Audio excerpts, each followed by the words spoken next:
Mr. Squidward, welcome to the night shift.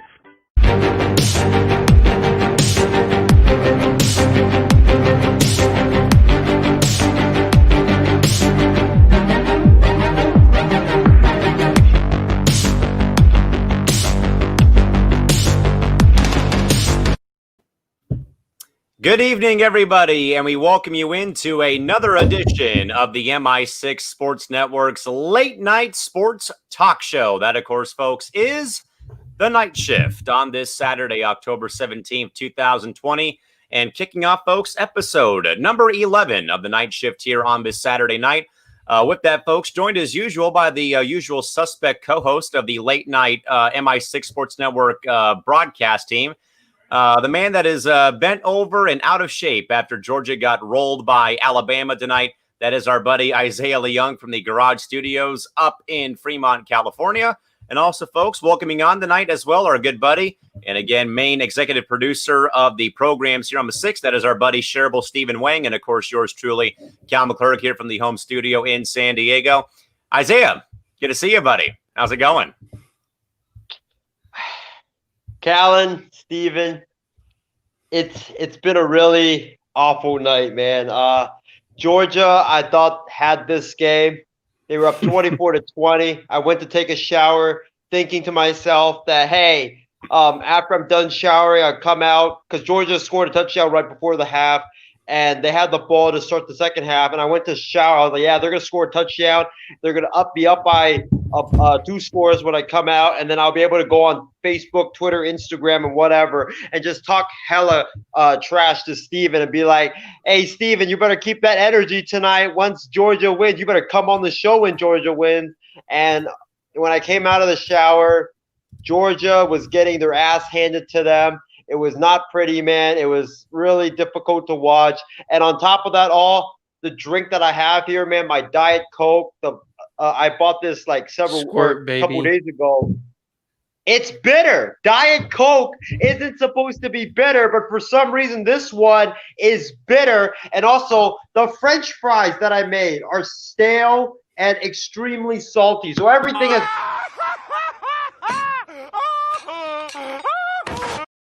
from college football to food. It's just been a really bad Saturday, man. It really isn't bad. MI6 without the mention of Isaiah's food, is it? It is Even not got in a MI6 little bit. without food references or technical difficulties. And of course, folks, we welcome on, as mentioned, executive producer of the MI6 Sports Network and fellow host of Fan Response every Thursday here on the 6th. That is our good buddy, shareable Stephen Wang. Steve, good to see you, and thanks for hanging out. And above all, buddy, welcome to the Night Shift. How's it going? Great to be back on the program, Callan. I just got to say, when this program was planned for tonight, I told Isaiah that regardless of the outcome of the Georgia game, I would come over to the night shift to pay my respects. And it looks like tonight I am going to be paying my respects to Coach Nick Saban, the king of beating his assistant coaches. He is now 22-0 against his assistant coaches, including 3-0 against Kirby Smart. 3-0 and outscoring them by a multitude of points and touchdowns in the second half. Callan, sing it with me. Isaiah loses again. Isaiah loses again. 10 games of losing. Isaiah loses again. He's worse than Stephen Wang. He's worse than Stephen Wang. 10 Still keep games on of losing. Isaiah loses again. I just lost. Like, I don't know if you guys saw there, my soda, when I was opening it, exploded on me. My shirt's all wet now. Hey, and Isaiah, the other thing is, before you rant more about your food, you know, I saw you kind of crouched over there in at the beginning of the show with your head down. Don't get too tired or too comfortable. It's simply the start of the night shift, man. And before I hand it back over to Callan, I think we got to roll the aforementioned clip that we've all been waiting for. All 6 viewers with us here tonight have got to see what Isaiah had to say about St. Nick. Nick Saban is back to coaching this Alabama-Georgia game. My thoughts on it, so what? As a Georgia Bulldogs fan, I am not scared of Nick Saban. I don't care that he's back. I am never scared of Nick Saban. Ooh, Cruel irony. Dashing reminder of just Isaiah's jinxing. Gets a little bit of a throwback to when Patrick Mahomes was about to face the Niners in the Super Bowl, and Isaiah went on the show and proclaimed, "I do not fear Patrick Mahomes." Well, Isaiah, you should fear Mahomes, and you should definitely fear Coach Saban.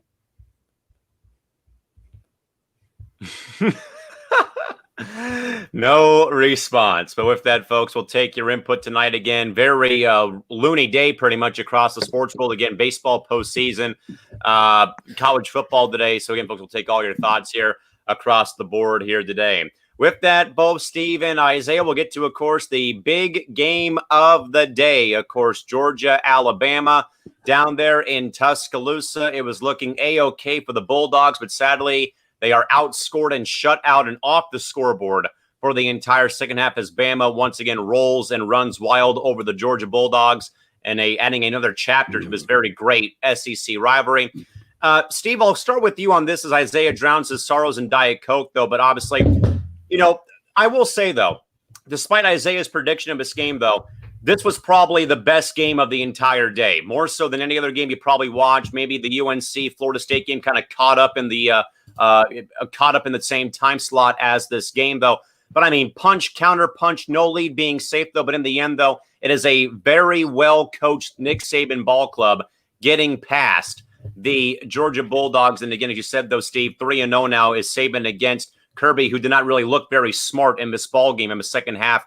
Steve, give us your thoughts and maybe a brief rundown and your reaction to the game here again as Bama rolls Georgia, mainly with a second half throttle of offense and points. Well, first of all, Callan, I got my squirt over here. This is for more the upbeat individuals.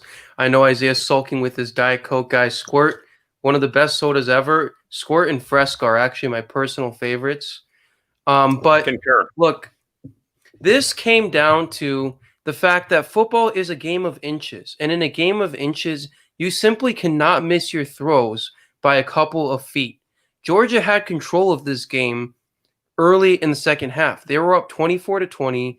They had a chance to take the lead once again after getting burned for that 90-yard touchdown where Mac Jones threw a beautiful, beautiful pass. And the inexperience of the Georgia quarterback showed. When you had a crossing route open that would have gotten you inside the 10 throw over the receiver's head by 2 feet. And I felt like that was the true turning point of the game. Once he missed that throw and Alabama was able to pick it off and return it back for 40 yards, it was all Alabama from there. Remember, it was 24-20 at the half. Bama struck quickly for the 90-yard touchdown, but Georgia had a chance to march down and answer, and they had the perfect drive drawn up. Quarterback misses the receiver by 2 feet, and that's pretty much the ball game from there. So in a game of inches, you cannot afford to miss your receivers by a couple of feet. I thought there were some egregious overthrows. I thought he just looked a little bit flustered and lost kind of steam, kind of like a Nick Mullins NFL situation, but college version here. I think the moment was too big for this guy. And at this point, you just have to, put the chips back on the table if you're Stetson Bennett, and you got to come back, come out, study the film, and see if you can somehow come back to the SEC championship game to get perhaps a revenge opportunity. But this is a game that Georgia let slip through their hands, quite literally, and they just missed by a couple of feet in a game of inches. You can't have that happen. You just can't.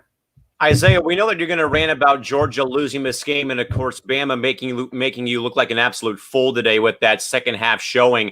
But I will say, though, in defense of Georgia, not really defense of Georgia, but more so about Georgia, Isaiah, it has seemed to me, though, the past times that they have played Alabama, they've looked great at the start of a ball game.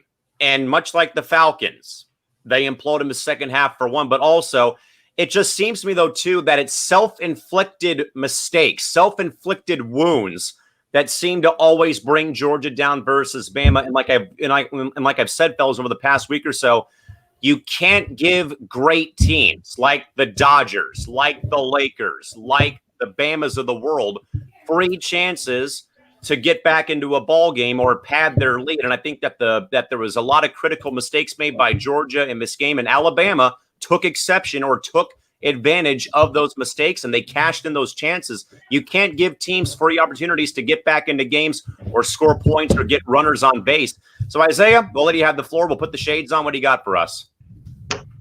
I am never, ever, ever going to proclaim that I'm not scared of anybody ever again, because the last 2 times I've done it, I've gotten burned badly. First with Patrick Mahomes and now with Nick Saban. But before I get into the bogus, the penalties and the terrible officiating by the refs, I'm going to touch on Georgia first.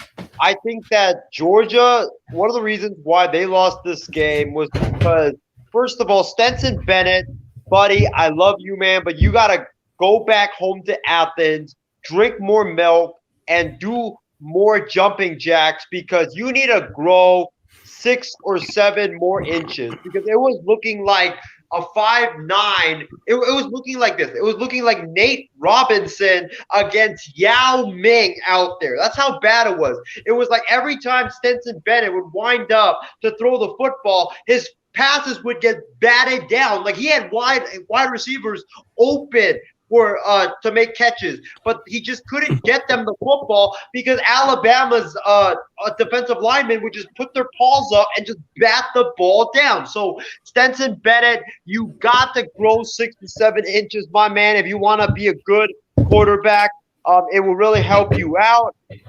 Steven, I kind of disagree with you. The reason why I think Stetson Bennett was overthrowing a lot of his receivers was because he saw that the Alabama defensive linemen were just knocking his passes down every chance they got. So he had to, put more emphasis on getting the ball, past their hands or their arms or their reach. So I think that's one of the reasons why that Stetson Bennett was overthrowing, because when you have to, use more force to try to get the ball over someone's arm, like in the defensive line, you're going to be overthrowing guys more easily. We saw that tonight when Stetson Bennett had 2 tries in the end zone, 2 wide open receivers, and he missed them high on both throws. So that's one of the problems I had tonight with Stetson Bennett. The other problem I had with Georgia was, as you said it, Callan, Georgia had a lot of chances to win this football game, especially at the start of the game. I think Georgia should have been up way more than they were up at halftime.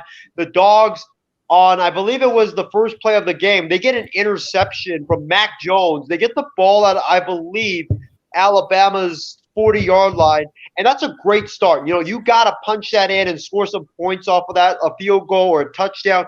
But instead, 2 plays later, Stetson Bennett, just like what we said earlier, Stetson Bennett could not get the ball past the Alabama defensive lineman's hands. It got batted down or batted in the air and intercepted, and you give the ball right back to them. So that was a mistake. That was a massive mistake for Georgia, because I think if Georgia had scored over there, it would have been a different ball game. They were running the ball really well in this game. Their offensive line was getting great push. Their defense played very well until the second half, but I attribute the reason why their defense let down in the second half was because Georgia's offense just couldn't do anything in the second half, and the defense just got gassed because they would just have to come on the field like literally 5 minutes after they came off the field because Georgia's offense was so inept.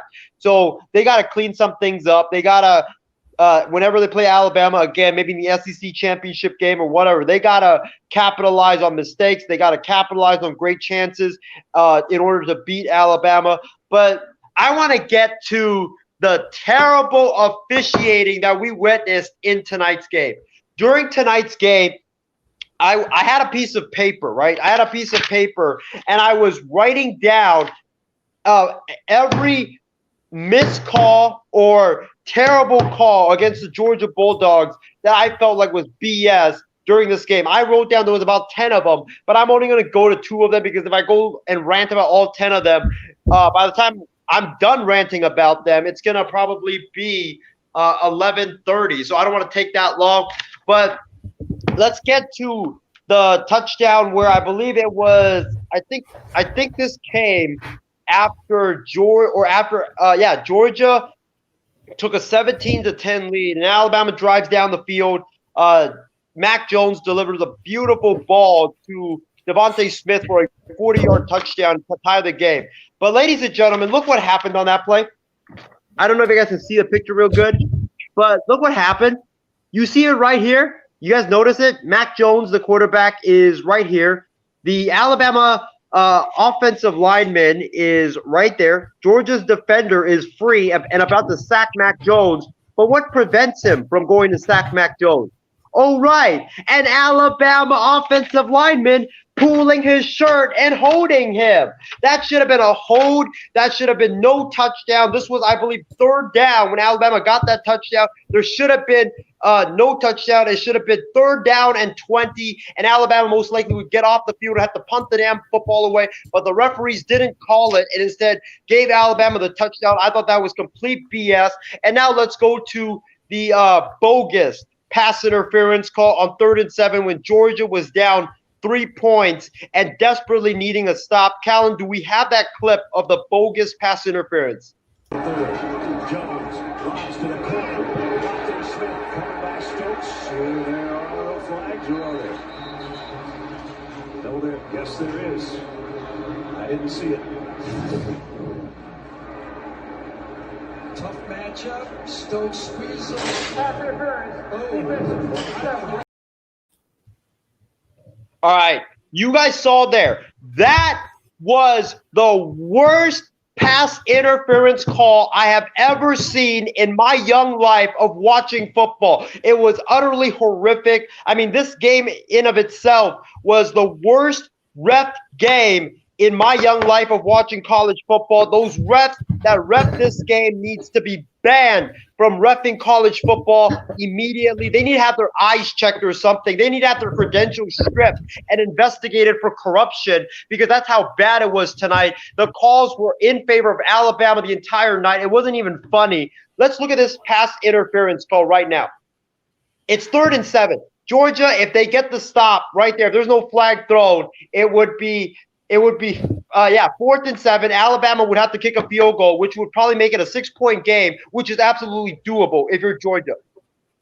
That play involved legal hand-to-hand contact. I looked up the football rule book, and it says the wide receiver and the cornerback, when they go at each other when the ball is thrown in the air, they can hand-to-hand check each other. That was proper hand-to-hand checking each other. And Eric Stokes, the cornerback, he turns his head to see where the ball is. If he doesn't turn his head, then fine, that is pass interference. But he turns his head to look where the ball is when he's fighting hand-to-hand with that wide receiver. So that's absolutely legal. And secondly, the ball was thrown out of bounds. Even if he caught it, it wouldn't have been a touchdown. He would have been out of bounds. So that's an uncatchable ball right there. That was a horrific, bogus pass interference penalty. I am so damn miffed. Even like though the game has ended like 2 hours ago, that was terrible. That cost Georgia the game, and the SEC conference needs to be investigated immediately for corruption. Because I'm telling you right now, I think Nick Saban paid those refs, because the call that we saw tonight was downright horrific, and it cost Georgia the game. It was horrible. I'm done, man. Are we sure about that? We're done, man. Are you done, Isaiah? I'm done yelling. I'm done yelling my head off at the referees and wasting my voice talking about incompetent officials, man. Like, can we please have a game, an Alabama game, where we don't have referees messing up calls in favor of Alabama? Like, it's so frustrating, man. Every freaking Alabama game, it's the same thing. Like, can we have a fair Alabama game, please? Per my good friend, Mr. Matt Lehman Jr., 3 things are certain in life: death, taxes, Kirby Smart blowing a game and losing to Nick Saban, and Alabama. #roll tied. Definitely agree with that. But again, all about Bama fellas over Georgia today in Tuscaloosa. But again, that is where, folks, we are at with that game today.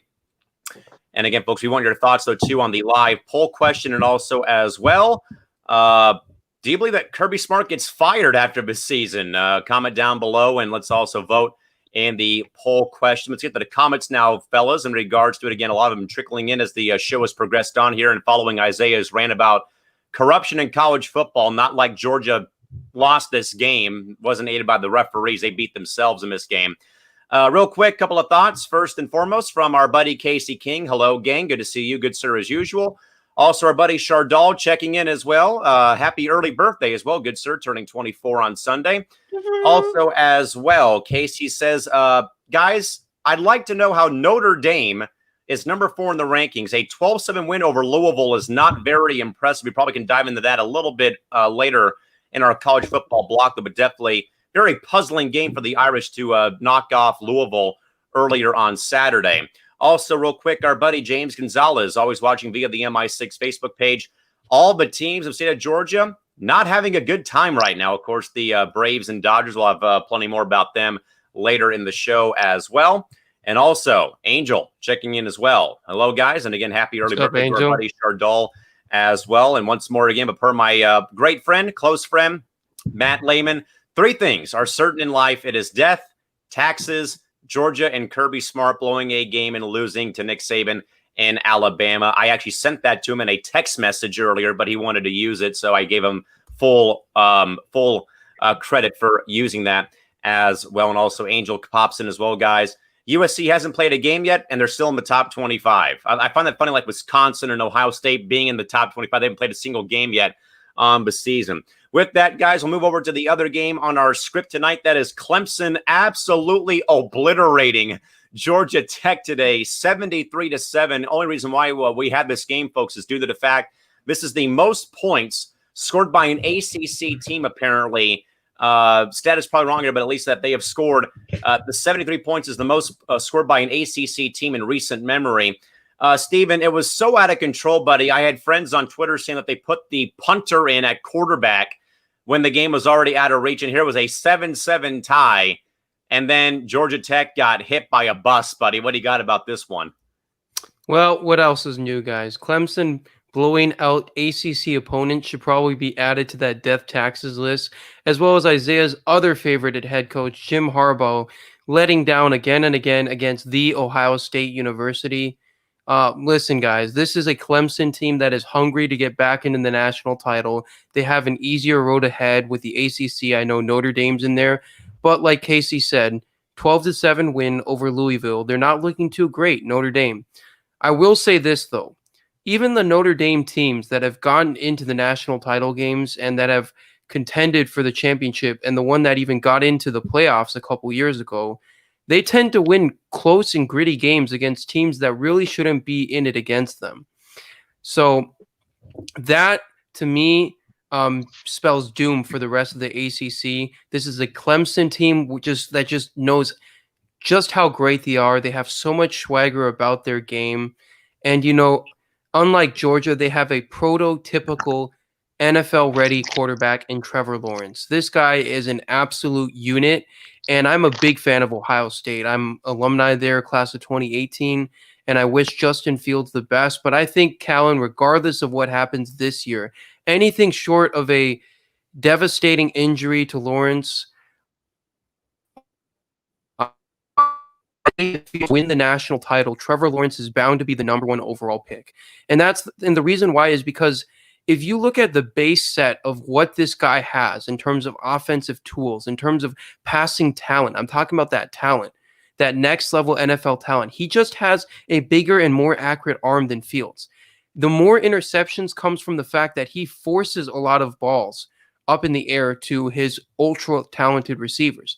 But no question, the arm talent is superior to what Justin Fields has. And while Fields has really good mobile scrambling abilities and otherworldly athleticism, I just think that in terms of an NFL-ready quarterback, there's no one out there that matches Trevor Lawrence as good. We saw it in this game, 5 touchdowns in the first quarter, And Clemson just never looked back, man. The last thing I'll say about Isaiah and Georgia, though, is that you cannot blame the refs that much, Isaiah. You cannot sulk so much about the refs. When you are the ones that scored 0 points in the second half through 2 interceptions and could not convert on a field goal. I don't care. I don't care about that holding call. Honestly, Isaiah, it's part of the game. Players are held all the time in college and NFL football and amateur football. It's part of the game, man. You cannot score 0 offensive points.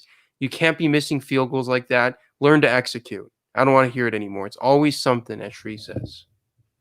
By the way, a quick debate now brewing via the MI6 Facebook page in regards to Louisville or Louisville. I know that Jim Nance kind of in a way changed it for everybody by saying Louisville, not Louisville. I mean, this is kind of like that Louisville. This is kind of like that Nevada debate. I can confirm, though, via a very good friend of mine, a school teacher up in the greater Reno area in Nevada. It is Nevada. Even Nevada, Reno, her alma mater, puts in the pronunciation guide for football and basketball, it is pronounced Nevada, not Nevada. So definitely it is the whole Louisville thing. And yes, James, I agree that Clemson score reminds me of the blowouts you'd see in the non-conference games or versus Division II programs, or maybe reminds people, if they're old enough to remember, the Chicago Bears in 1940 beating Washington 73-0 and still the most lopsided NFL game in history. That's all in wake, by the way, me finding that the Super Bowl shuffle record in my parents' album collection a couple days ago as well. By the way, Stephen, looks like Isaac Wang is writing in. He says, I think that Trevor Lawrence should stay in school under normal circumstances. I would say he should declare. But considering the Jets and how they're tanking, he ought to stay at Clemson. I think all of us agree on that. But Isaiah, James, though, has a great point, though, as already mentioned, but that Clemson, the score reminds him of seeing like the non-conference games, the first game of the year, or when you play like the 1AA leagues. But Isaiah, give us your thoughts here again. Clemson putting up 73 points on the board against poor Georgia Tech today. I didn't expect them to put up 73 points, but I certainly expected them to blow out Georgia Tech because Georgia Tech, let's face it, they haven't been good this season. They haven't been good in a very, very long time. They don't have a defense. Their offense, I believe, relies a lot on the triple option. So once the running game is shut down, then that option offense is pretty much doomed. And that's pretty much what Clemson did today. They just shut down the running game, and Georgia Tech just couldn't do anything afterwards. But Trevor Lawrence was very, very impressive. This guy balled out for I believe, 400 plus yards passing. He was very, very impressive. 4 touchdowns. He is showing, he's continuing to show why, he is the prohibitive favorite for the #1 pick in the NFL draft. But I got to disagree with Isaac, and the reason why I got to disagree with Isaac is I don't think that, I know like if Trevor Lawrence does declare for the draft, he'll go to the Jets.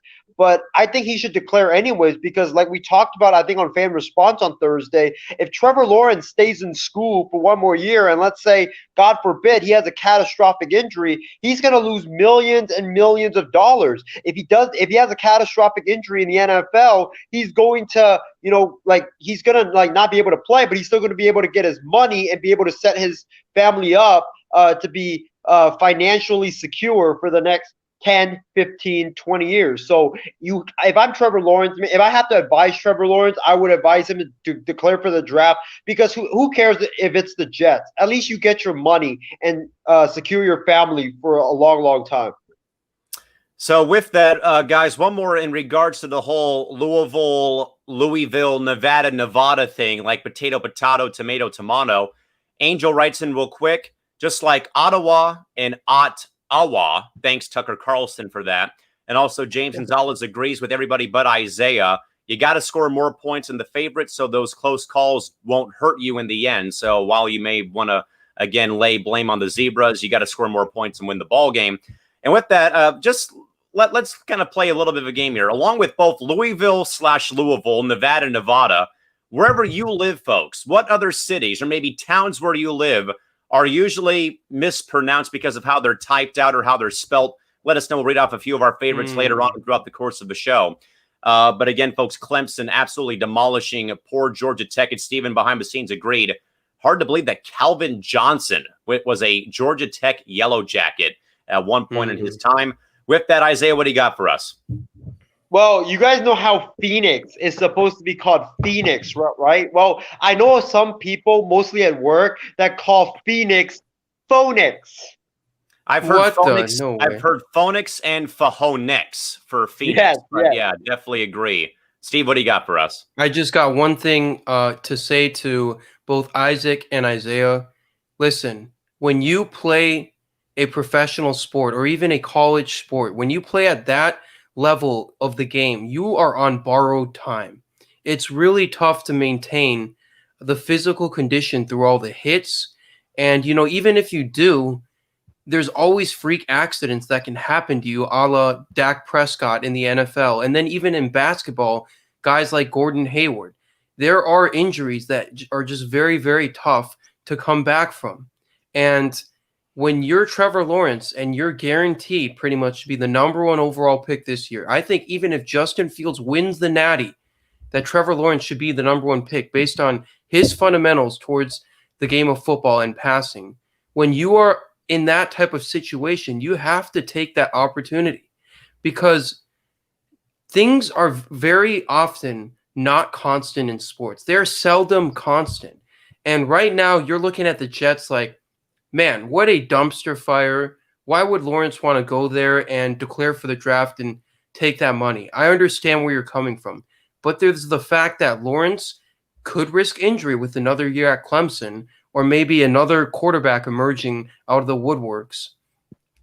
But then there's also the fact that teams can often change their positioning as well. If you look at Andrew Luck and Cam Newton, this is a marquee example of how projecting into the future based on current team conditions can lead you to a bad path.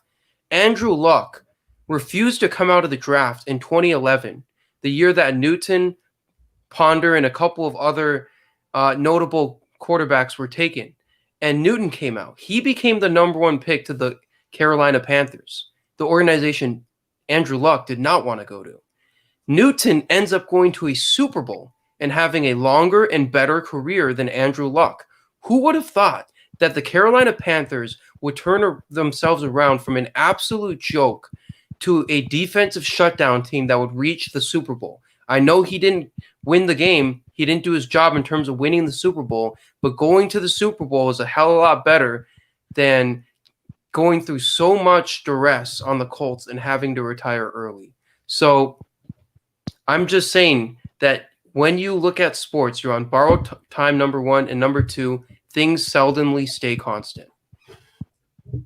Things definitely do stay constant for sure. And I think, guys, that James has a great point. James says, if I'm Trevor Lawrence, I'm not going nowhere near the Jets and asking for a trade if the Jets picked him, a la pulling. No, you're taking the money, man. Pretty much pulling an Eli Manning when the Chargers drafted him in 2004, and he wanted to not play in San Diego, which still, believe it or not, pains the city of San Diego, even though we don't care about the NFL here anymore. And also, real quick, again, let us know, folks, if you have any other loony cities or towns where you live in regards to what, in fact, might be mispronounced because of how they're spelt out. With that in mind, we'll go now to the other game, fellas. That is Texas A&M and Mississippi State today. Very interesting ball game, to say the least, gents, in regards to a lot of pieces not being involved in this game, though. But the Aggies are able to hold off Mississippi State today in this game. Isaiah, your boy Mike Leach is going down the drain, buddy, and it's not fun to watch. Very, very quickly down there with the Bulldogs and Mississippi State. Isaiah, give us your thoughts here, and also think more so the big blow, though I will say the big blow here for the Bulldogs is not having their star running back in the game today. Oh, even if he was in the game, it wouldn't have mattered anyways. Mike Leach's offense doesn't work in the SEC. I know against LSU, he put up over 650 plus yards of total offense, but ever since Arkansas's defensive coordinator Barry Odom, after Arkansas beat Mississippi State, after Barry Odom went on, I believe it was an interview he did after the game, and they asked him, like, What did you do that was so successful in shutting down Mike Leach's high-powered air raid offense? He said like they watched some film from the Pac-12 and they watched some film from I believe it was Washington. Washington dominating Washington State when Mike Leach was at Wazoo, and Barry Odom just said that they found some stuff from Washington dominating Washington State that they used in that game. And it seems like a lot of the teams in the SEC that have played Mississippi State since the Arkansas game have used that same blueprint to shutting down Mike Leach and the high-powered Mississippi State offense. I just think that Mike Leach's offense is a one-hit wonder. I think that he has been figured out in the SEC, and he needs to adjust. If he doesn't adjust, then I'm gonna go on record here, fellas, and say something that is really, really bold. I think that if Mike Leach doesn't figure it out, I think Mike Leach should be fired at Mississippi State, and I think he should go one and done because it is not looking good at all. His offense is looking really bad right now in college football, and I just don't know what to say. I think people have figured out Mike Leach's offense. I think his system works well only in a conference that doesn't play defense like the Pac-12. Steven, what do you make about the now latest bold take from Isaiah that Mike Leach will be one and done? I don't think that's going to be the case here in regards to, I know he's in a very competitive conference, again, facing like A&M and also facing Bama and schools like that. But at the same time, though, I think that there has to be more patience shown in sports when you bring a new guy in literally from a different program in regards to Leach coming from Washington State down to Mississippi State, trying to change that culture down there, or at least get that team back up to snuff. But Stephen, what do you make though in regards to right now the alarming losses, perhaps in your mainly in Isaiah's mind more so in regards to again how the Bulldogs of Mississippi State at least have played so far post their first win of the season in week 1. Well, Callan, what else is new, man?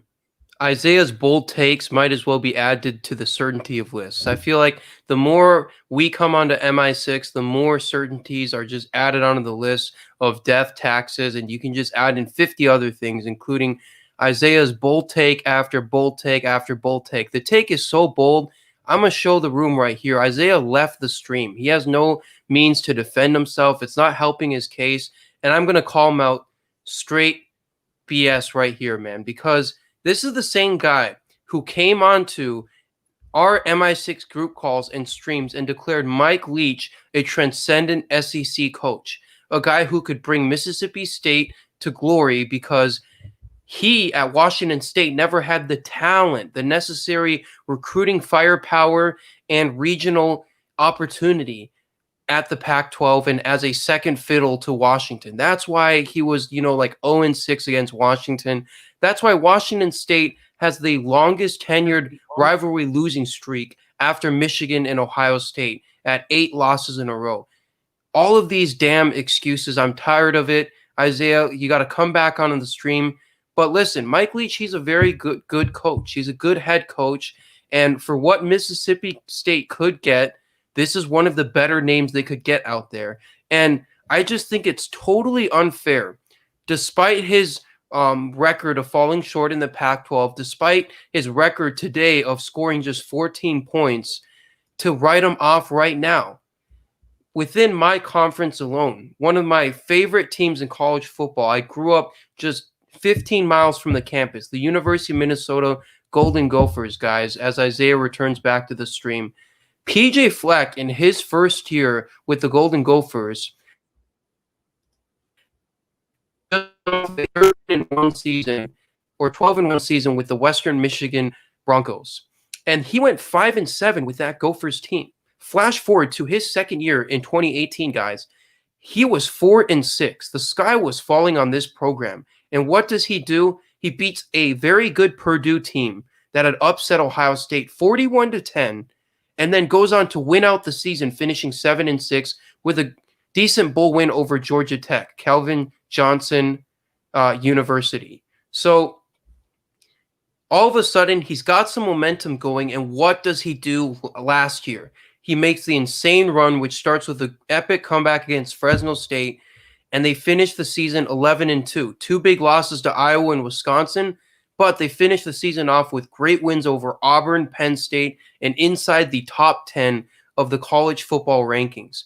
So when it comes to Mike Leach, it is very much like a PJ Fleck situation. He's not one of your marquee coaches. He's not on the level of a Nick Saban, Urban Meyer, or even a Ryan Day or Kirby Smart. But if you give him enough time, he will mold your team into some winning ways, much like PJ Fleck did against the very, very tough Big Ten Conference, arguably the toughest conference in college football, from 5-7 to 7-6 to 11-2. A bit more patience needs to be shown. I absolutely agree with you here, Callan. Yeah, I think more patience needs to be shown. Again, I know, of course, you have a probably, I would say, a big name, at least from the Pac-12 now, joining your conference and being a part of your team. But at the same time, though, you just can't, plug him in and hope he, gives you instant wins right away. It's going to take time. And again, that's the beauty of sports. By the way, Angel writes in about mispronounced cities or names. Not just a city, but my grandma used to call Target Target. I think we always probably call it Target as well, though. I know I'm a big offender of that one. Real quick, Chardal has one about the capital city of Montana. He says that Helena is often mispronounced as Helena, and the right way is actually Helena in regards to the state capital of Montana. Also, as well, Isaac writes back in, you could add Jim Harbaugh consistently losing games in the biggest moments to your list as well. I actually found a couple of names for San Diego. And also aerobics also mispronounced, but we have La Jolla, not La Jolla. It's La Jolla, folks. Jacumba.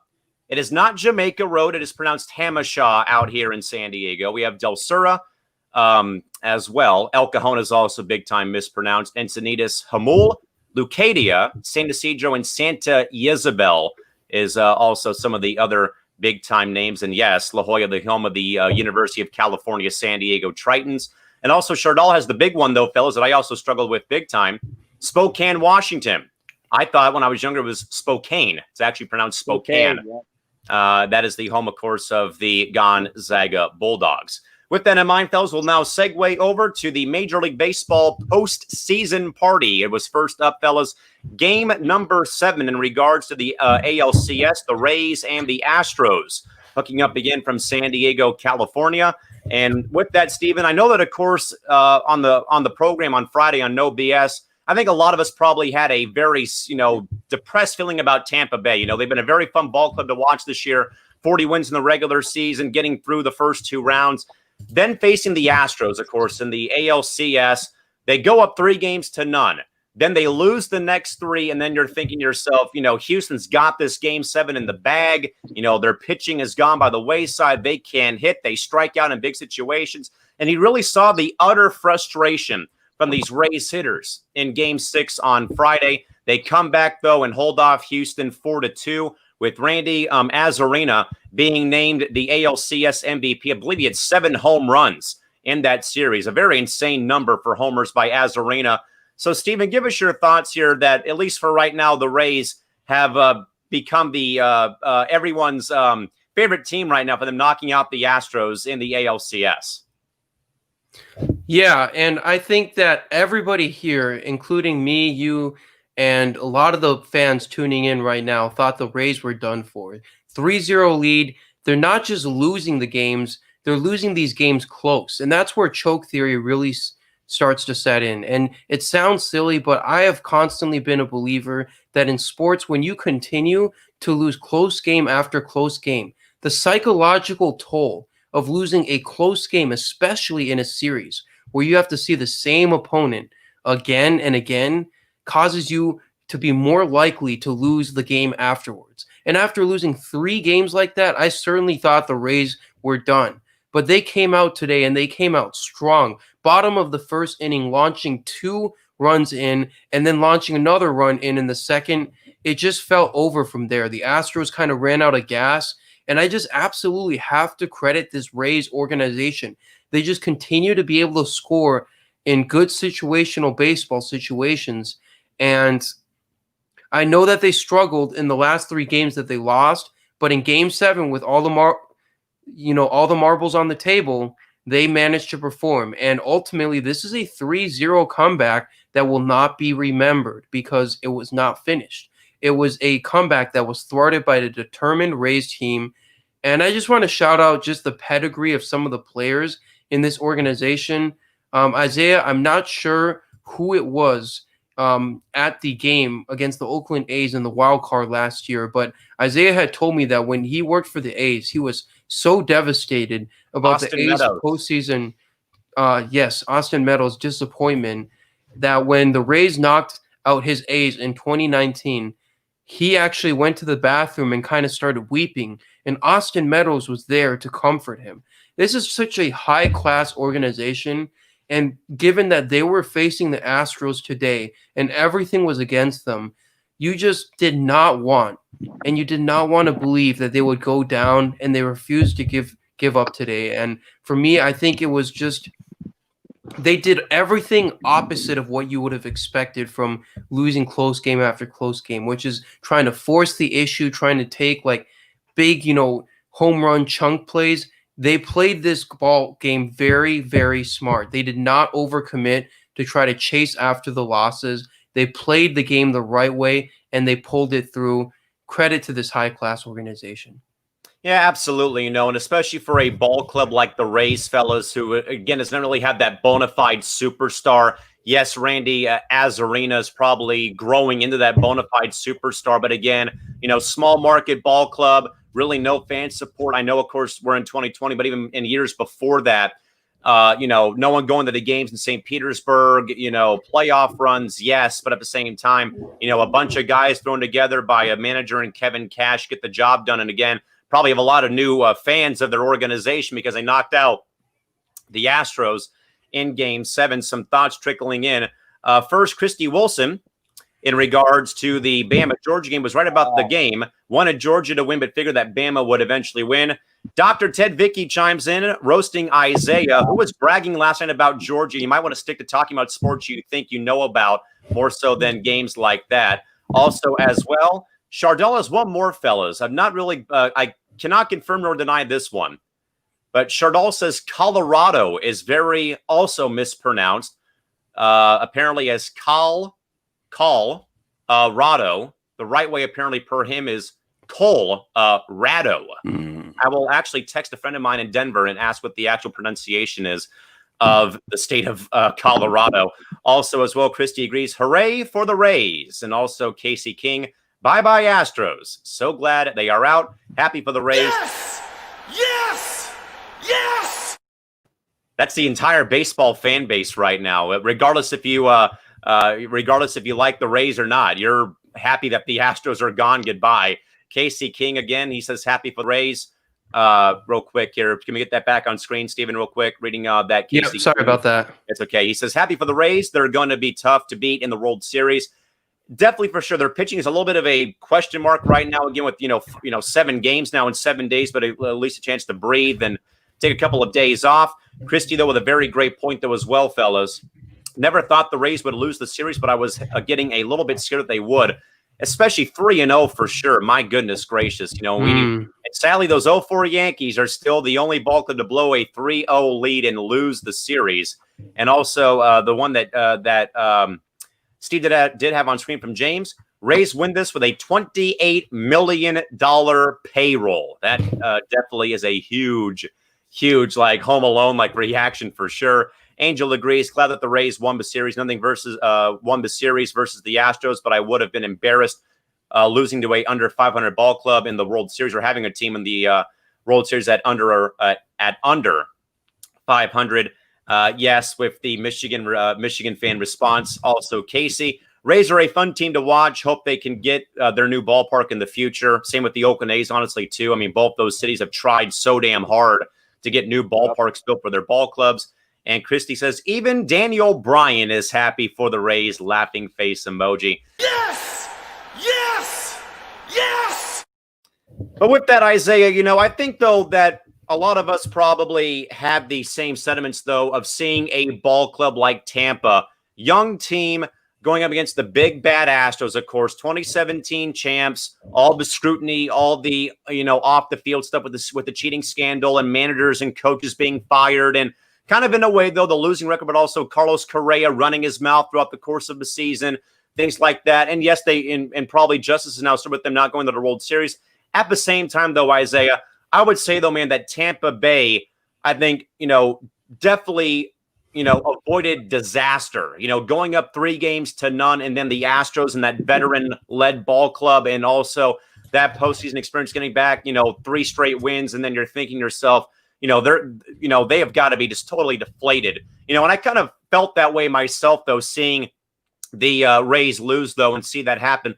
But Isaiah, I've been there, though. I've kind of been there in those games where you probably, felt like you played great, or then that there's a lot on the line, like in a championship game or one win, you go to the title game, and you kind of feel it slipping away, though, and like you get frustrated and stuff like that. But I think, though, Isaiah, they bounced back beautifully today, and again, 4 runs was enough to win it. Isaiah, give us your thoughts here about the Rays for the first time since 2008 going on to the World Series. Well, first of all, I want to respond to Ted's comment about telling me to talk about a sport that I know. Ted, I knew that Georgia beating Alabama was a very, very tall task for Georgia. I was trying to, do my best LeVar Ball impersonation and preach it into existence. That's all I was. Like, I see. What? Yes.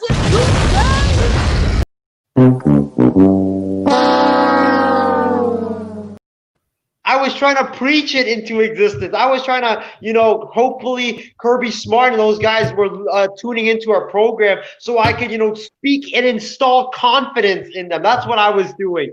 But about the Rays, though, listen, you got to give a lot of credit to Charlie Morton. This is a veteran that went on the mound today and just, blocked out all the noise and just pitched a fantastic performance in this game. He went out there through 6 dominating innings and then let the Rays bullpen take it over. But he was tremendous, man. He set the tone early in this game, and he was one of the big reasons why the Tampa Bay Rays are going to the World Series. Like you said, Callan, I think the Rays felt that everything was slipping away. They had a 3-0 lead, then it became 3-1, then 3-2, and then 3-3.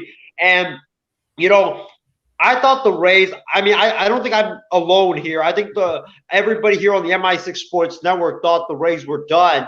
I said the Rays were going to definitely lose tonight's game because, when you lose 3 straight after having a 3-0 lead, it's just so demoralizing. And you just feel like you don't want to come to the ballpark the very next day because you feel like momentum on their side. There's no reason to play the game. But, hey, that's why you play the game. It's because, even though you blew a 3-0 lead, this team, they never gave up. They never stopped fighting, and they pulled it out. And I'm very proud of this team, and I'm so glad that they knocked out the cheaters, and now they're going to the World Series.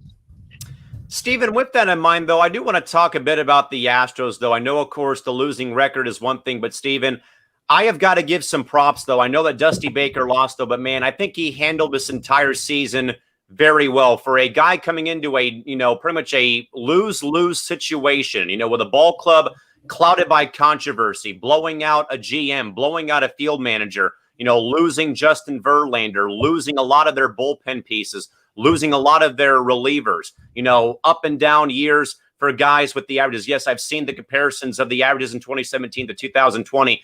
But I think, though, Stephen, even in defeat, though, I have got to applaud Dusty Baker for taking this job, kind of, this Herculean task of David versus Goliath. The Astros all by themselves facing the entire baseball world for 3 years of, pretty much, 3 years removed from a 2017, though. Yes, a World Series championship, of course, won by virtue of the sign stealing scandal.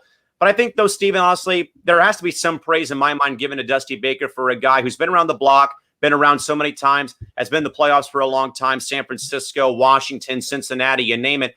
But at the same time, though, I think he did a very good job. Yes, he probably kind of popped off a bit and kind of turned into a 2020 Astro like Carlos Correa again, running his gums and his lips about, respect and stuff like that. But of course, Dusty, in my mind, has been one of the, probably one of my favorite managers of all time in my time watching the game. Steven, what would you say though about how Dusty Baker handled a very, very, probably uneasy season, probably his first uneasy year as a manager, probably in his time managing ball games?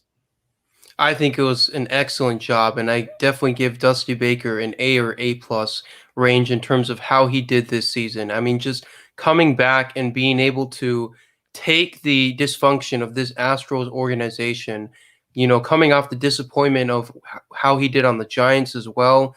Before that, I think that there's two things that happened this season with the Astros that we didn't expect. We never expected Dusty Baker to revitalize his career like this. And we didn't expect the Astros to go all the way to the ALCS Championship Series.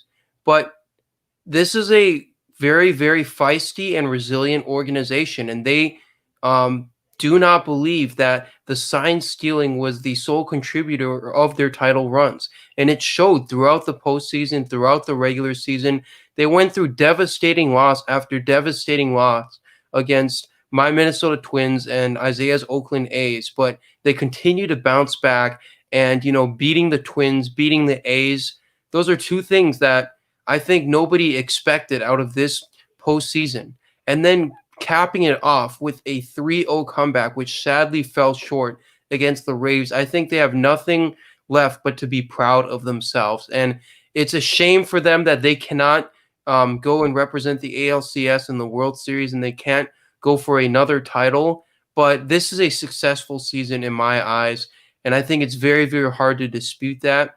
This is what you love about baseball. This is what has, caused other sports like NBA and NFL to drop in ratings, is because baseball offers so much of that uncertainty. And for, Callan, for a sport that has series after series where you have to win multiple games to advance past each round, it sure is so unpredictable and so fun to watch. And it's because of guys like Dusty Baker who keep their teams in check and keep them hungry for whatever win, despite what the media or the fans say. Isaiah, what do you make about this? Again, it's probably, I know everyone is celebrating and going bananas that the Astros are not in the World Series, though. But at the same time, though, I applaud Dusty Baker, probably one of the most respected managers, I would say, in my time watching baseball. There's been a lot of them that I would probably, say about that. But that he came into a very, uneasy organization, kind of in a way rocked by the offseason. I would pretty much call them, sanctions pretty much, the firing of the GM, the firing of AJ Hinch, the firing of a employee after comments made applauding Roberto Osuna in the ALCS just last season in 2019. And that Dusty Baker came in, though, and yes, a losing record, but also going through the obstacles of a major league season, the injuries, the losing streaks, the bad games, the blowout losses, the walk-off losses you suffer. And I thought he handled it with class. I know, of course, that they had, their beef with Oakland, as it is in any professional sport, you have that happen. But that Dusty Baker came into what I think is still a lose-lose situation and did one hell of a job with Houston this season. Isaiah, what would you say, though, about Dusty Baker, again, coming into a very uneasy organization that's been marred by so much controversy on and off the field over the past several years?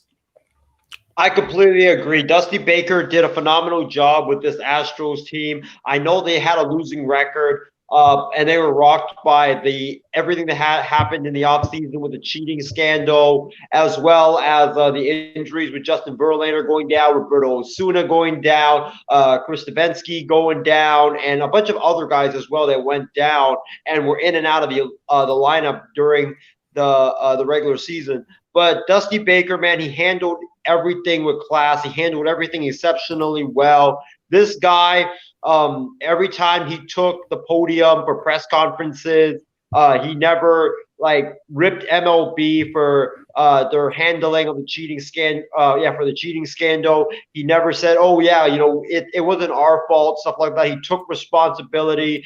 He even apologized, which I was really surprised because he had nothing to do with the cheating scandal. And on the day the Astros gave their apologies in public, he apologized for the team. So I was really interested or I was really like surprised by that. But Dusty Baker did a phenomenal job, man. It's sad that he has to be with this team instead of being with another team, because I really want to see him win a World Series. He definitely deserves it.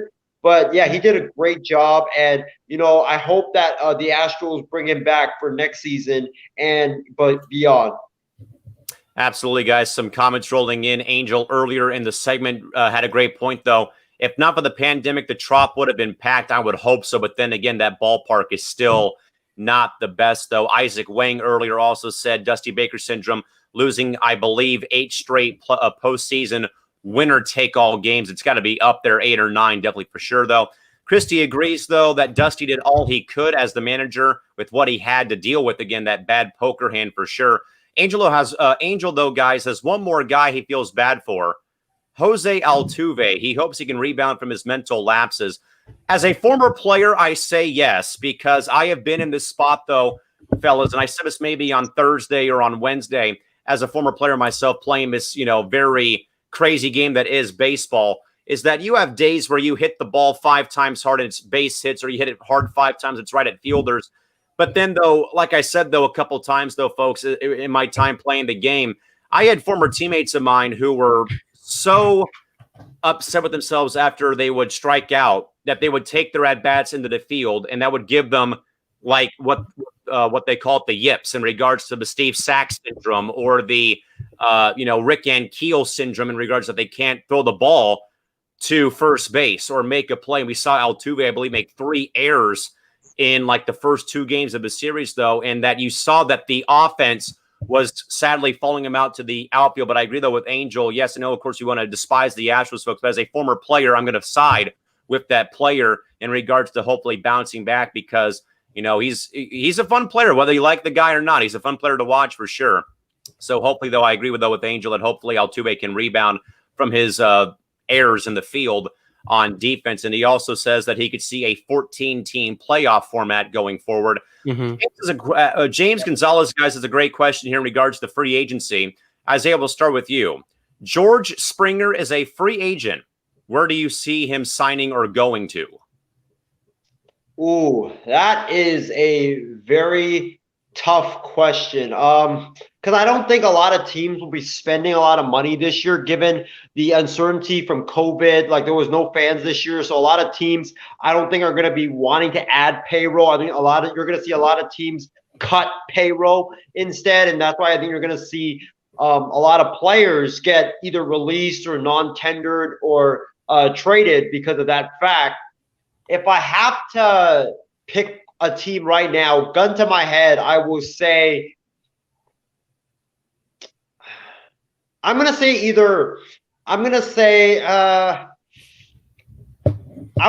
Philly, because I think the Phillies, like, I know there's like stocked with talent with Bryce Harper and those guys, but I think one of the biggest issues with the Phillies this year was the leadoff spot. Andrew McCutchen, he's getting older now.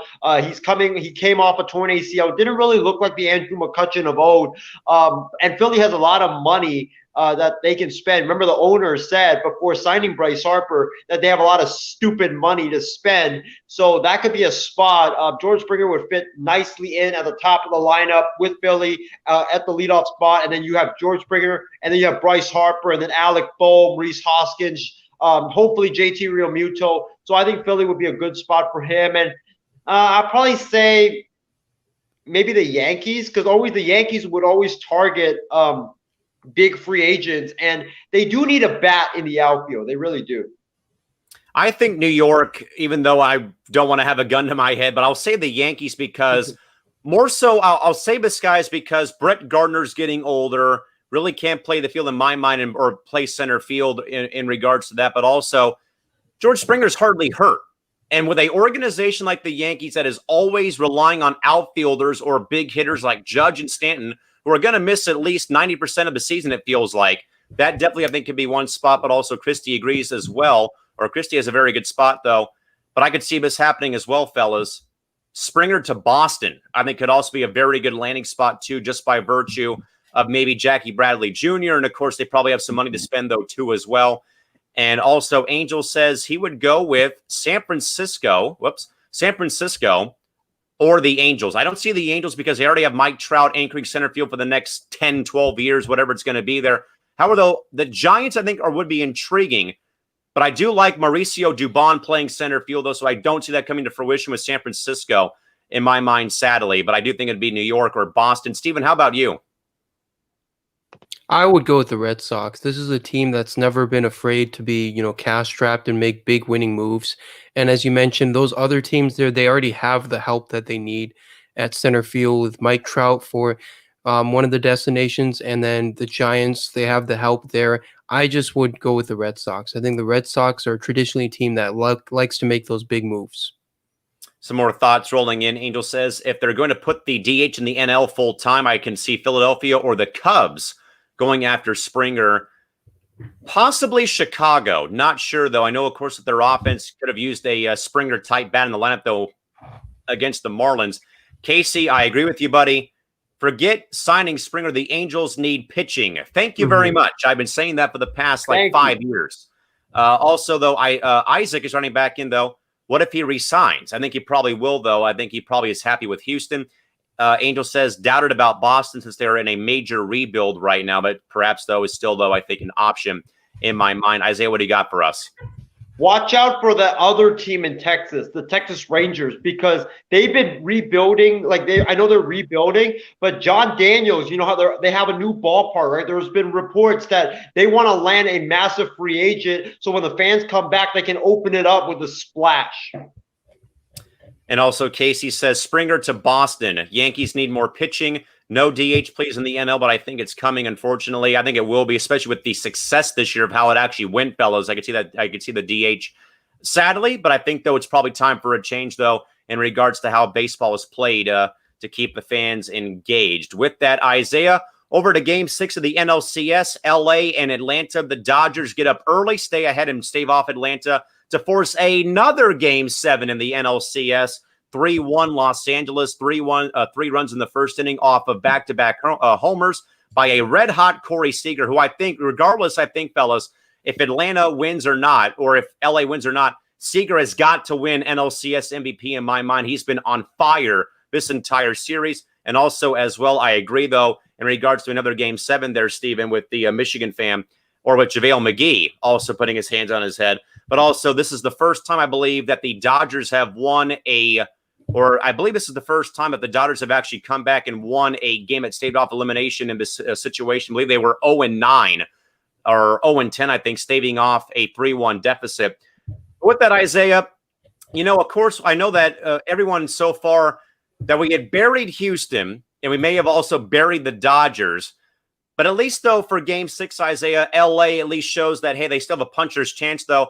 But, Isaiah, I think, though, that what we have said, though, is that the big inning has been the talking point of this entire series with the Dodgers, with their 11-run inning back in Game 3, Game 4, but also Atlanta having a big inning in Game 1, and then also in Game 2, they had a big inning. So the big inning has been a huge momentum gainer and momentum loser in this series so far. At the same time, though, I still think, though, that Atlanta can shake off this Game 6 loss and come back and win Game 7. They also are throwing Ian Anderson, who threw very well, I thought, in his start in Game 2 for Atlanta. But Isaiah, give us your thoughts here again about another epically awesome baseball postseason series, though. Sing it with me, ladies and gentlemen. The Braves choke again. The Braves choke again. 20 years of choking continues on and on. How about those Braves choking again, man? It's like the Reggie Miller sign, the choke sign. But listen, you got to give a lot of credit to Walker Buehler. This young kid came out and set the tone early in the first inning with an 11 pitch first inning, just dominating in that first inning, and then just continuing to dominate throughout the entire game. But then when he had traffic on the bases, either he bailed himself out or his defense bailed him out. Let's start with the 5th inning. They had the Braves get runners at first and second, and then Walker Buehler just not being afraid, not letting the moment bring him down, He goes out there, fastball after fastball after fastball, strikes out two of the Braves hitters with 98, 99-mile-an-hour fastballs, and then they get a ground out to end the inning. And in the sixth inning, I believe, Mookie Betts with the game-saving catch. My guy Jonathan Mathis posted something on Facebook, and that was if Mookie Betts does not make that catch where he scales the wall with one hand, jumps up, leaps up, makes the catch, and then slams into the wall. That was one of the best catches I've ever seen. If Mookie Betts doesn't make that catch, the Dodgers are going to the airport and their season is over. I completely agree with John because the Braves had, I believe, runners at first and second in the sixth inning with 2 outs, and that would have been a double. And the Braves, they lost by 2 runs. That would have been a double, and that would have been tie game right there. So the defense bailed out Buehler, and Buehler just pitched really well in this game. He was tremendous. He looked like the real ace of the Los Angeles Dodgers. And Corey Seager, man, in the first inning, I believe, hitting that home run and really giving the Dodgers the confidence and the momentum they needed in an elimination game 6 to go ahead and pull this out. And I can't wait to see tomorrow's game 7. It's going to be epic. There's just something about Atlanta sports teams minus the MLS's Atlanta United FC in regards to just them in the postseason. The Falcons and now the Braves once again seeming to choke once more in the postseason, Steven. But at the same time, though, I do think, though, that Isaac has a very great point, though, that starting pitching will be paramount tomorrow. Now, again, it's Ian Anderson throwing for the Braves tomorrow. I do not know if we have a starting pitcher named yet for the Dodgers yet. I believe they could be leaning towards Tony Gonsolin right now because I don't think you want to run out Clayton Kershaw again and see him once again fold under the pressure of a postseason game. But, Steven, I think just in general, though, but it's been a very fun series, though. But like I said, though, it has been the case, though, of the big inning killing a team or giving the team all the momentum. Game 1 for Atlanta, Game 2 for Atlanta, Game 3 for the Dodgers, Game 4 for Atlanta, Game 5, Game 6 for the Dodgers. But now Game 7 comes up here. But I think the main guy, and I think James Gonzalez is right spot on here, that it's Ronald Acuna Jr., who I think is the main culprit or main, the main spark plug for Atlanta. He's got to hit and get on base in order for them to win Game 7. I do think, though, it boils down to the lineup again, though, and I would think, though, for me, fellas, that it boils down, I think, to how the Braves pitch Corey Seager in Game 7. Do you perhaps walk him his first at bat? Don't even bother throwing to him. Intentionally walk him with 1 out or first and second. Maybe Betts gets on. I would think, though, that probably you have to reevaluate how you pitch the Seager. There's absolutely no way in my mind that you can let this guy beat you again like he did in Game 6. So, Steven, give us your thoughts here about the win again. The Dodgers win 3-1 over the Braves and force Game 7 on Sunday down in Arlington. Well, I think you had to expect it if you're the Braves. On Absolutely. paper, this Dodgers team is absolutely the better team, and they've shown it in the past 2 games. Every game that the Dodgers have won in this series so far has just been going away, 15-3, 7-3, and then tonight, 3-1 after a 3-0 lead in the bottom of the first. They blew the games open very early on, like you said, and it's all been about big innings. So I think if you're the Braves, you absolutely walk Seager to start the game and get him out of his rhythm. Then if you can establish a lead, I think that is the better time to actually start to really play Seager as if you're pitching to strike him out or to get maybe a ground out or fly out on him. Make him desperate to make the big play, and that, I think, is when he's at his weakest. But to start the game, I think you absolutely walk him. You take away some of the momentum and the flow and the rhythm in his game, and then you just play smart from there. Now, again, folks, as a reminder, but again, even per MLB.com, but the Dodgers are yet still to announce a starting pitcher for Game 7. That's going to be at 5:15 Pacific time on Fox on Sunday. So right in between all the NFL games and, of course, the Sunday Night Football games. But again, Ian Anderson for Atlanta To be determined starter for the Dodgers per the MLB.com or per the MLB website. At this time, though, a couple of thoughts here, guys, in regards to the game. Again, Isaac said, though, that starting pitching will be paramount for tomorrow's game. Angel says Rams, Niners, Dodgers, Braves. I'm giving my remote a workout tomorrow, definitely for sure. Christy says, though, the Braves will not choke like the Falcons. I sure hope not, because that Atlanta fan base has been absolutely tortured over the past several years. David Rivera says, and speaking of baseball, sorry we lost you there, Isaiah, with this comment. Do you guys think that Albert Pujols will still have a chance to keep his home run streak going next year to pass Bonds, Mays, and Ruth? During the regular season, I thought that the whole time he was going to have no homers to end the streak, and it was a nail biter. I think he'll still have a chance, but I just don't think that he's going to come close to Bonds. And I know he just surpassed Mays this season. He's got a chance, but he's only got, I think, 2 years left on his contract. Don't see it coming to fruition in my mind. Starting pitchers have already been dropped here in regards to at least speculation. Casey says in his mind he would go with Julio Urias and have him go 5, then bring in Gonsolin for 2 or 3 innings. I like the idea unless the Braves are already winning. If they already, I think, are up a couple runs, you have to go to Gonsolin right away. You can't wait for 5 innings. And also, I would not right now touch Blake Trinan with a 10-foot pole right now. This guy has just been terrible in the postseason. I wouldn't either. Him and Jansen both have been very unreliable. And I know that I said earlier on, guys, back in the regular season that I would have taken Trinan over Jansen to be my closer. But then I think that we were on a show, and I think Isaiah said that Laureano had a go-ahead homer for Oakland against LA. That was off Trinan. And I said, nope, I reversed course. I would not touch Jansen. Honestly, there's 2 guys in my mind for the Dodgers that are absolutely off limits. I would not trust Jansen, and I would not trust Trinan at all in Game 7. I would not even let them pitch him this game if I was Dave Roberts. Then again, though, Roberts will probably have his own plan and screw us up somehow for the Dodgers, which will make San Diego happy. But then again, at the same time, you want to see at least one major market make the World Series possibly. Also, as well, Angel says he would go with Urias as well. Mm-hmm. He'll even use Kershaw in the pen.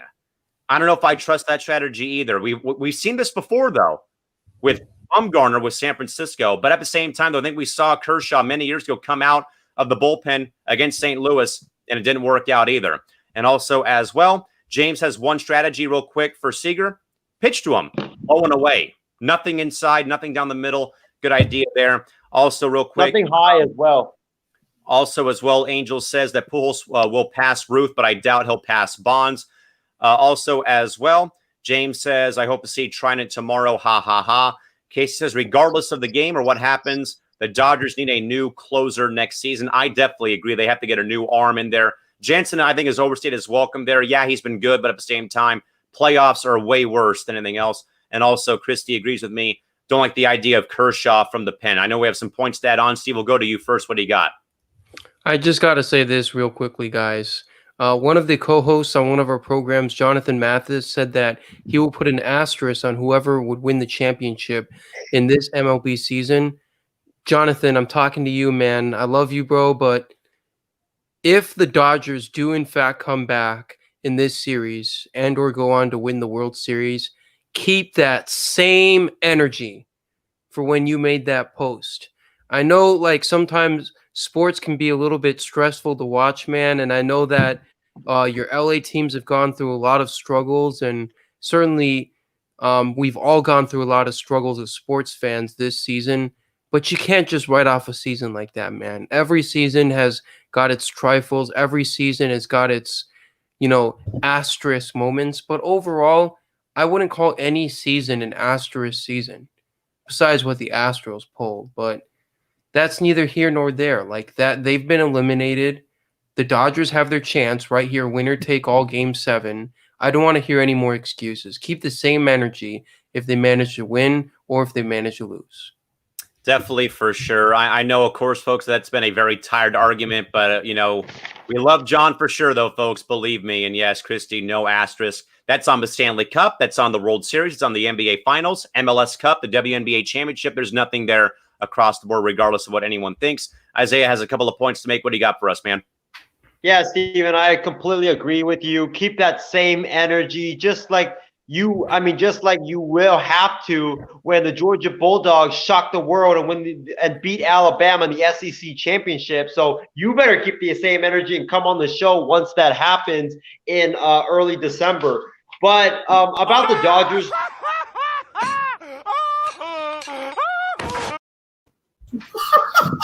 But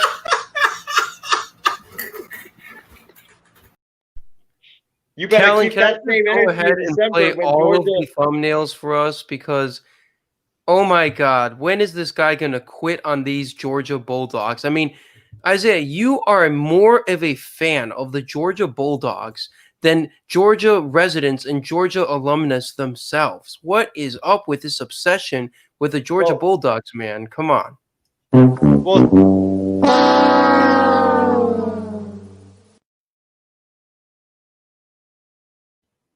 Steven, I'll tell you this.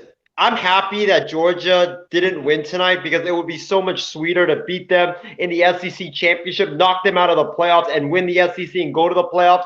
But that's besides the point. When I was holding the number 2 earlier, when Callan was reading off the comments, the reason why I was doing that was because Clayton Kershaw is going to be coming off of 2 days rest if you use him. So he's basically going to have to pull a Madison Bumgarner back in 2014 in tomorrow's game. So I wouldn't touch Kershaw one bit in that game because we know that I don't know how that back is feeling for Kershaw. And, you know, when normally besides Bumgarner, when you pitch a pitcher on 2 days rest, especially out of the bullpen, it never fares well. So I would not pitch Kershaw one bit tomorrow.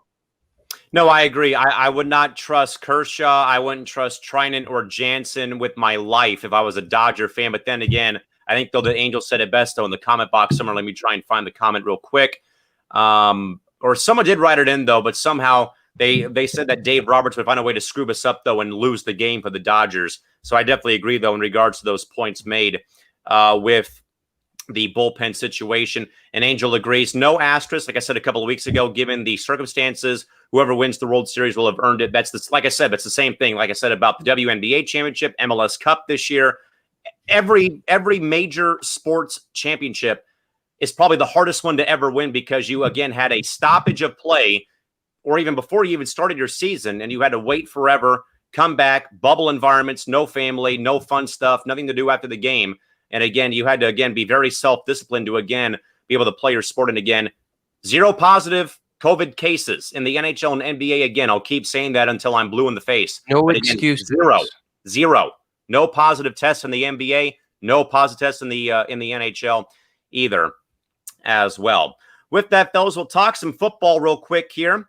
Over in the over here for NFL week number 6 coming up. Of course, guys, still a bit of a reshuffling of schedules. Steven, give us maybe the one game you're watching on Sunday or even on Monday for the upcoming week of NFL football. I think it's got to be the Vikings and the Falcons, and I know everyone's going to be very surprised here. Isaiah's already having a mental freak out about it, but these are two teams that are on the hot seat right now. The Falcons are 0-5, and the Vikings are a very disappointing 1-4 after that shocking wild card first round win against the Saints. And of course, Isaiah's off the set now. But it's got to be the Falcons and the Vikings to me because these are two teams that entered the season with quite a bit of promise. And I would imagine whoever loses this game, it's really the end of them.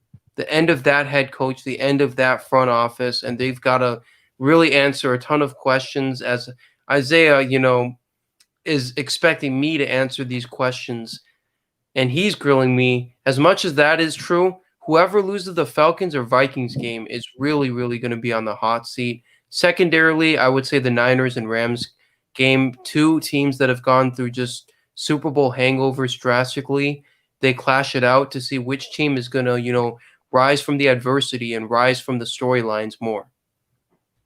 So, Isaiah, we have Steven with the dynamite exploding pick of the evening with the Vikings and the Falcons, and also, of course, the Rams and the Niners. Isaiah, how about you for maybe games you're watching closely come Sunday? Well, I mean, I'm going to be a little bit more sane, especially after Steven's, absolute blasphemous of a take.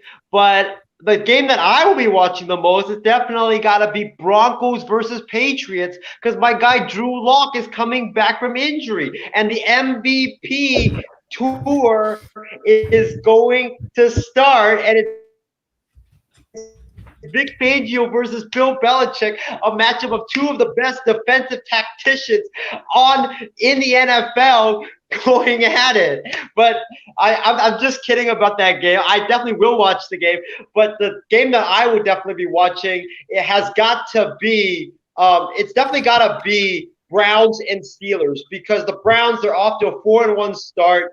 Pittsburgh has been the big brother to the Cleveland Browns for the past 7 years, or even more than that, actually. This is a huge measuring stick game for the Cleveland Browns. It's at Pittsburgh as well. So I want to see how Baker Mayfield does against that vaunted Pittsburgh Steelers defense, but I got the Broncos and Patriots as my second game because of the return of Drew Lock.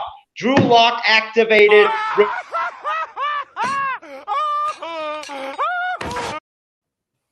The redemption tour is on for Drew Lock after missing the last 4 games with a shoulder injury, and also you got Bronco and you got Vic Fangio, Bill Belichick. Who doesn't want to watch two of the best defensive tacticians in the NFL go at it and have like a 12-6 ball game? I mean, defense, man. I'm all about defense. Louisville. Defense and field goals. Notre Dame beat Louisville 12-7 on NBC earlier today. Absolutely dreadful game, as much as that Denver game is going to be with the Pats winning it. If we're all going to be picking homers here, I'll go with Chicago and Carolina for one because it's two unproven quarterbacks who have come back from either injury, but also have probably not gotten a fair shake recently. Of course, Teddy Bridgewater, the kneecap issues in Minnesota going away. Goes to New Orleans, kind of revive, in a way, gets his career back on track for one thing in regards to backing up Drew Brees when he was hurt for a bit. Then, of course, he comes back in to the fray. Then, of course, Nick Foles, all reliable. Yes, hot former backups, but also Nick Foles guiding the Eagles to a Super Bowl victory. And I in a way, I've called him reliable, reliable because he's looked that way whenever he's come into games with Philadelphia. Now, of course, the starter now is Chicago, rightfully so, after, all the outcries by Bears fans like myself to have him over Mitchell Trubisky. But definitely, that's probably the game I'll watch in the morning. I know it's not going to be on TV here in San Diego, but I'll still watch the game. But also, I will say, though, fellas, too, the other game I'm going to watch very closely as well has got to be Buffalo and Kansas City. Both teams coming off of losses this week. How does Pat Mahomes respond back after a very rough day at the office, his last outing, and also how Buffalo comes back after a rough game against a Tennessee ball club that was out of commission for 2 weeks due to COVID concerns. So I got Chicago, Carolina, and also Buffalo and KC. Some comments here, guys, coming in about games to watch.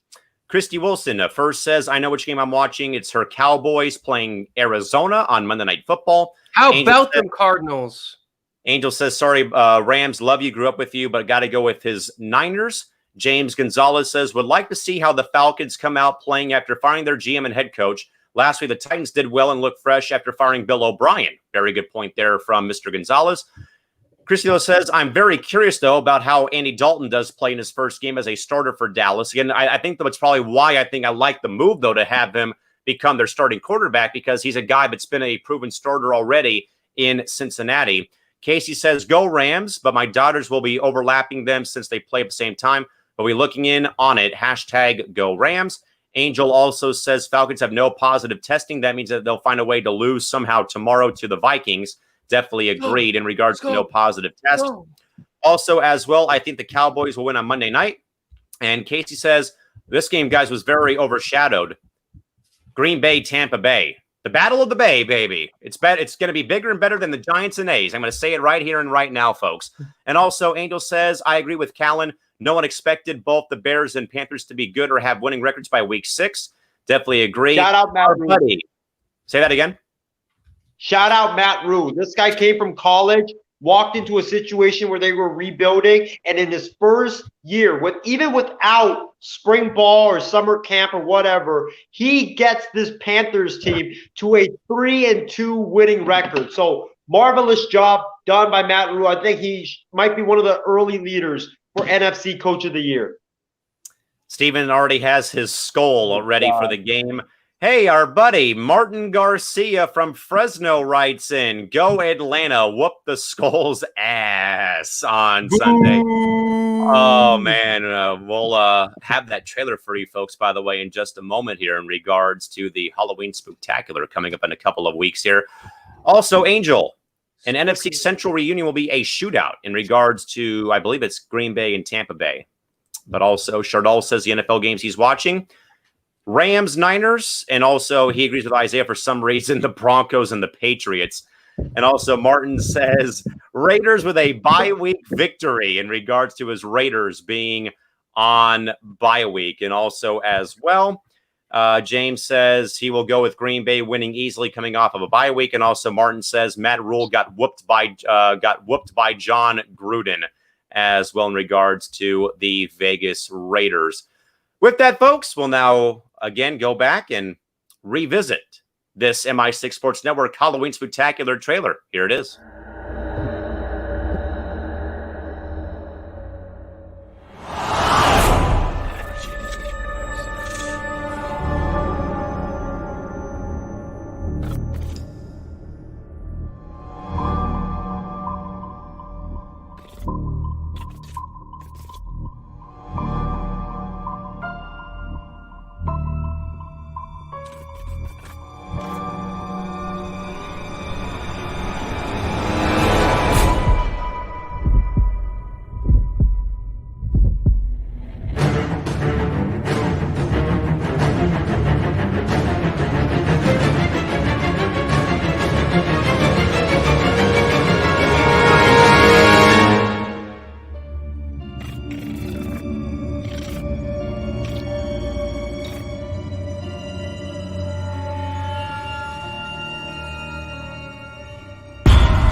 Again, folks, I sincerely apologize for the that very disturbing image at the end of the trailer there.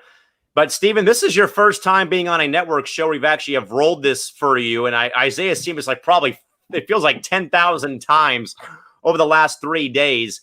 But, Steven, of course, I was very lenient about putting that video of you from Halloween a couple years ago into the trailer. I thought, oh, Steve's going to kill me. I don't think he wants us to be put out on the web and stuff like that, but I found it, put it in. I thought it looked very good. It fit the entire scheme of the entire layout. But Steven, this is probably your first time seeing it live on a show. I know you've probably seen it on the website. But Steve, what do you got to say about the Halloween Spooktacular coming up in 2 weeks' time as of this Saturday? You know what I got to say? Halloween Spooktacular special, baby. I'm 100% with Martin here. And when it comes to my sweet dancing moves, man, that was just beautiful, man. Callan, you know, you might not have known me for quite as long as Isaiah, but I'm a guy who I've got my serious side. I've got my, you know, Max Kellerman type takes where I like to bring some of the facts to the table, but I like to have a little bit of fun too and be a little spontaneous, especially with those dance moves. And during that night, I was at Ohio University in Athens, beautiful campus, for the Halloween special where they have the entire just village and town dressed up in costume and open for bars. It's an amazing, amazing atmosphere where everybody in the whole town is just having an amazing Halloween bash.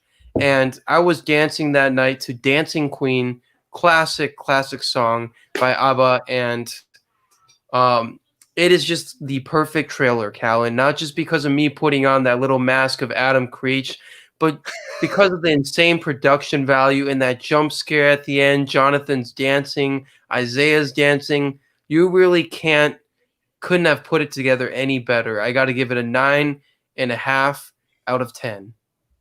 Did I lose the half the point because of the disturbing image at the end of the trailer? No, I added half a point for that. Oh, I don't know why I gave it 9.5. I think I was, 10 out of 10 would have been a horror movie itself. yeah, that image is pretty disturbing at the very end. I put out a lot of disturbing photos when Halloween rolls around, though, so I found that one laying around in my photo gallery. But like I said, Isaiah, you have seen this trailer since I think Friday night or like Wednesday, whenever we aired it the first time. I don't think we rolled it on Thursday, but we put it out on Friday. It's been on the website for a while, though, man. But at the same time, though, Isaiah, you've seen this trailer like for the past several days, and you always still seem to laugh in regards to seeing it. What's so funny about it, man? It's supposed to be, very demoralizing and very terrifying, and here you are laughing your rear end off. Yeah, Steven's dance moves just make me laugh my ass off. It's so funny. Like, it goes perfectly. I know he wasn't dancing to the music of the video, but he, like, that dancing plus the music is so perfect, man. It is so perfect. It makes me laugh harder and harder and harder every time I see that video because of Steven's dancing with the Halloween music where it's going hella upbeat once it reaches the point of his dancing moves.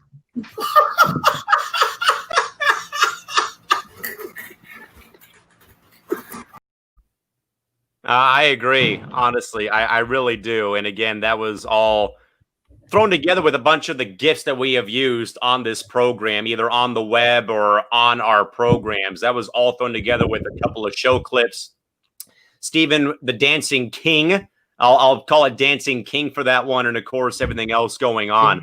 That was all done with all the GIFs that I have of all the dance moves, all of the nonsense that has gone on this show, to say the least. And by the way, Martin is booing from Fresno. Boo, Steven. Get off the set for that horrible rating.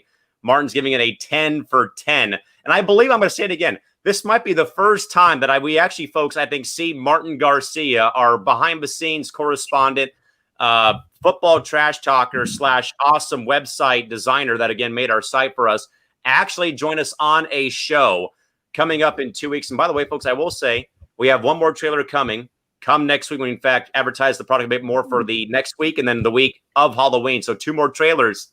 2 more. 2 more are coming. 2 more are coming. Also, real quick, some more comments here. Angel says, I felt like I was watching a wrestling pay-per-view commercial or a Knott's Scary Farm commercial. Definitely agree. And also, Christy says 2 big things, or actually Martin, in regards to the I was trying to get to Christy, but again, a new comment came in. But again, Martin, not a very big fan of the 9.5. That is Steven doing his best Russian judge impersonation from the figure skating competitions of the Winter Olympic Games with that one. Christy, though, says 2 big things. The Spooktacular and season 2 of The Mandalorian. Yes. I'm hyped for season 2. We can probably talk more about TV shows later. With that, though, gents, we are running a little bit past or beyond time here. We'll now move over and wrap things up with tonight's final thoughts. All right, one more segment here, folks, for you on this 11th episode of The Night Shift. Again, going towards midnight here on this Saturday. Shareable Steve, we'll go to you first, buddy. What do you got for us? Hey, guys, great show tonight, and I know it was a demoralizing loss for Isaiah, another demoralizing loss, but hang in there, buddy. You know, the Georgia Bulldogs still got a chance to go blow it again in the SEC championship game in a potential rematch against Alabama. You can show the graphic all you want. Listen, 2 interceptions, 0 points scored in the second half, missed field goal. There are so many opportunities for the taking for Georgia. At this point, you know, they still got a chance to blow it again, Isaiah. Don't get too dejected. And the other thing I want to say is, guys, be sure to tune in to the Halloween Spooktacular. Our guy, Callan McClurg here, put in so much work into the production and design of the trailers and the show. It's truly, you know, just so special having you on this heart and soul network, man. You know, carrying us night after night, adding in so many different, you know, so many different sound effects. Couldn't have been more happy to have you on the show. And a couple more things. I really hope Anthony Davis re-signs with the Lakers. It's great to see another aging and maturing star, finally getting into the winning column, finally winning his championship. It's great to see him, kind of prove the naysayers wrong this past season, winning the championship just about a week ago. And I just couldn't have been any happier for a superstar that is doubted, that was kind of headed towards a DeMarcus Cousins trajectory. I think he's best suited to re-sign with LA. So go ahead and do that, Anthony Davis. You can get the most money. You can get the continued mentorship and keys passed down from LeBron. I think this is a perfect place and role for him to be. And the last thing, guys, is vote, vote, vote. I know that in certain ways people think the election may be decided one way or the other, or that, that your single vote might not count for that much. But be sure to go out there and vote, guys. We need to have all of our voices heard, especially during such a devastating and gut-wrenching pandemic year. I think we need to be there for each other, and we need to be there in support of what we believe in. Very well said, Steve, for sure. And again, thanks for the kind words. But again, folks, we got 2 new trailers coming very soon for our Halloween Spooktacular. We'll also, folks, have a official start time for you, and also a Facebook event page too, so you can get a reminder about the show going live. It's going to be a multi-hour event. Again, we're going to be, of course, doing our regular gimmicks here of talking sports, but also, again, all in costume, but also, of course, celebrating how far we've come since July, when we, of course, came over here to join the MI6 Sports Network. With that, Isaiah, over to you for final thoughts for tonight's program. Callan, Steven, I'm very disappointed in you guys because you guys forgot to announce. I know we haven't set a day or time, or not a day, but we haven't set a time for it yet. But you guys forgot to announce the upcoming NBA draft special that we're going to be hosting. We're all going to be sitting at the table. We're all going to be sitting. Isaiah, let's get through one mega show first before we advertise another one. That is true, but we've got a lot of great stuff planned for you guys down the road. Yeah, we got a lot of stuff, exciting stuff planned for you guys down the road. So make sure you guys keep tuning in for it. It's going to be very, very epic as we go down in the coming days and weeks and months. But I want to thank all the viewers once again for tuning in to this show. Shardo Gupta, Christy Wilson, Angel, Martin Garcia, finally tuning in, commenting. Can't wait to see you on for the Halloween Spooktacular. David, Ted, Casey, let's see, who else? Isaac, James Gonzalez, and who else? That's pretty much it. But all the viewers out there for tuning in, thank you guys so much. We really appreciate the love and the support that you guys give us every single day. As Steven said, make sure you guys go and vote. I know like a lot of major news outlets right now are showing polls that are saying one side is going to win big and stuff like that. So you guys might be like, oh yeah, we don't want to vote because it's already decided based on the polls. But let me tell you guys something. Polls, those CNN polls, those Fox polls, they don't determine the election. You guys determine the election. So forget the polls and go out there and cast your ballot and vote, because we saw in 2016 how unpredictable those polls are and how wrong those polls are. So please go out and vote. And my final thoughts is the 49ers on Sunday tomorrow, they got to come out ready to go and come out fired up, because tomorrow's game is the biggest game of the 49ers season. I know I personally canceled the 49ers season last week, but this is the biggest game for the 49ers. This is the game that is going to tell what the 49ers are about, if they are for real or if they are in fact done. The 49ers have got to come out strong tomorrow and win that game, because if you lose that game, then forget about winning the rest of the games on that gauntlet of a schedule tomorrow night on Sunday Night Football. So please, Kyle Shanahan, please, Jimmy Garoppolo, please, George Kittle, please, Raheem Mostert, please, that defense, come out fired up, come out and play your best ball and win that game, because if you don't, the season is over. And I want to see some winning 49ers football instead of some losing football for the rest of this season. With that, folks, my final thoughts here in regards to how things how things have been. Of course, a major shout out, of course, to all the viewers again, Angel, Chardal, Isaac, James, David, and the rest of the casting or the rest of the commenters and live viewers again. Very awesome chat box. And again, I think the chat box on this program has been absolutely stunning about how, in fact, it's been so great or so good at seeing how, in fact, things have been with this program. Again, it was a weird idea I had to fill the voids for the network on Tuesdays, Saturdays, and Sundays. And this has been a very well-received program, even close to midnight on the West Coast out here right now. But again, a major thank you again to all of our viewers, and again, for your outstanding support, and for you guys joining us here, and for, again, commenting and keeping us sane, and again, giving us your thoughts on things going on in the sports world.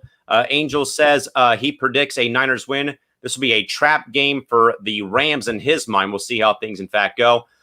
But with that, though, folks, again, as a reminder, join us back here again, starting up with the night shift again on Sunday.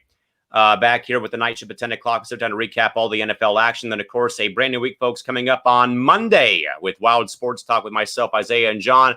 And, of course, we're back with the night shift on Sunday and on Tuesday. And, of course, plenty more where that, folks, came from in regards to programming. Here's all the programs once more. But, again, back with you folks on Sunday for the night shift, and then back on Monday with WST. The night shift once more, WST again on Wednesday, fan response, and then no BS.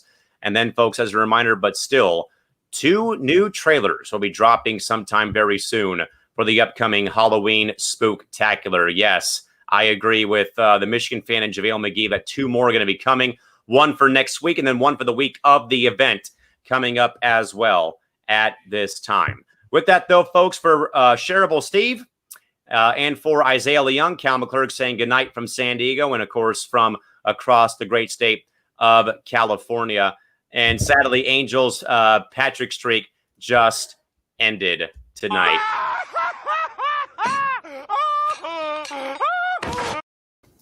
Nope, it lives to fight another day. We'll keep it going here, and we'll see you folks back here, as mentioned, on Sunday night again at 10 o'clock Pacific time in the evening to recap all the games and all the action. Again, folks, once more for Shareable Stephen Wang and for Isaiah Leung, Cal McClurg saying good night here from across the state of California. Again, we'll see you folks back here, as mentioned, on Sunday night. And then, of course, kick off a brand new week on Monday with Wild Sports Talk on Monday. But, of course, the night shift is back at 10 o'clock Pacific time in the evening on Sunday. Till next time, folks, good night. So long. Sayonara. Farewell. We're out of here. Good night. Bye-bye.